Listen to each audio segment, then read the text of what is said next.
He ruled the most powerful empire on earth. Armies obeyed him. Laws carried his name.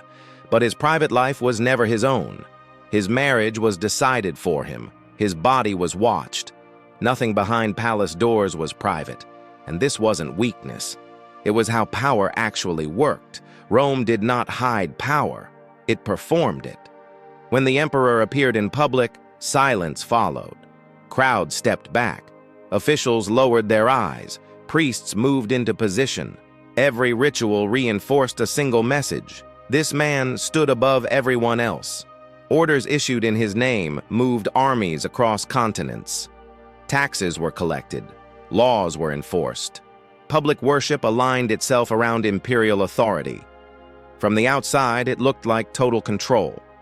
The kind of power that should erase fear and erase limits. If any man in the ancient world should have lived without restraint, it was the Roman emperor. But Rome's power was never designed to free the individual who held it. It was designed to protect the system. And the system demanded obedience, even from the man at its center. This ruler did not conquer Rome. Rome chose him. He was young when power arrived. Before experience, before independence, before personal identity could fully form. His rise was not accidental. It was the result of family ambition, military loyalty, and political calculation. Authority was placed on him, not earned by him.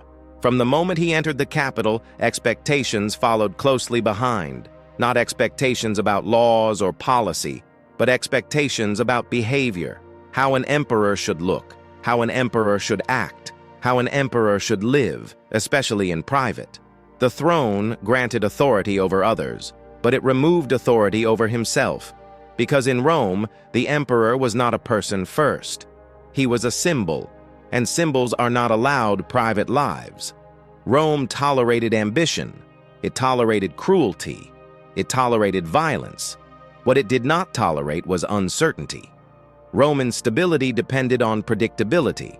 Predictability depended on tradition.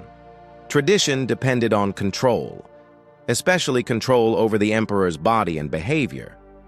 Ancient sources describe this ruler as resisting Roman masculine expectations. They describe discomfort with imposed roles. They describe behavior that unsettled elites and violated tradition. These sources are not neutral. They were written by men invested in preserving order. Their language reflects fear more than understanding. Yet across multiple accounts, one pattern appears again and again. This ruler did not live comfortably inside the identity Rome demanded of him. And Rome did not allow that conflict to remain private. Because when an emperor challenged norms, the stability of the entire system felt threatened. Rome believed it had a solution: marriage. Marriage was not about intimacy. It was about correction. A ruler's spouse was selected to reassure tradition, stabilize succession, and quiet doubt. This emperor was married multiple times, not because he chose to be, but because Rome believed marriage could force conformity. Each marriage was imposed. Each marriage was monitored. The bedroom was not a private space. It was political territory. Attendants tracked schedules. Courtiers reported impressions. Every failure became evidence. If intimacy failed, it was not considered personal. It was considered political. Marriage did not grant privacy. It erased what little remained. And with every failed expectation, control tightened further. Marriage became less about partnership and more about obedience. The imperial palace was not a sanctuary. It was the most observed place in Rome.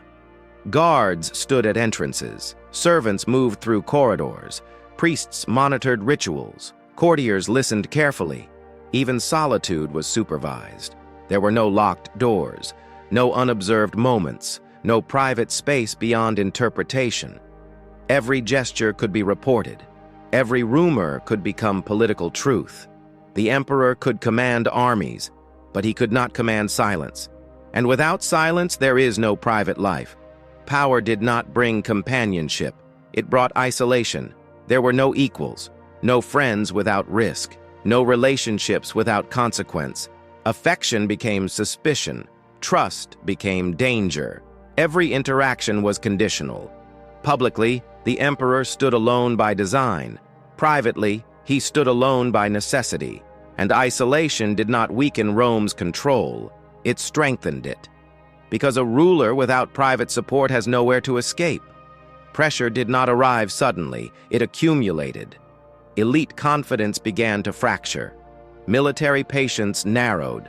Tradition felt strained. Power structures rarely collapse overnight.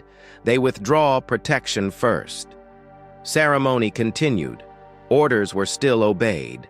But the shield around the ruler disappeared. And when power loses protection, it becomes fragile. When the final shift came, it was decisive. Titles offered no defense. Ritual offered no shelter. Authority offered no safety.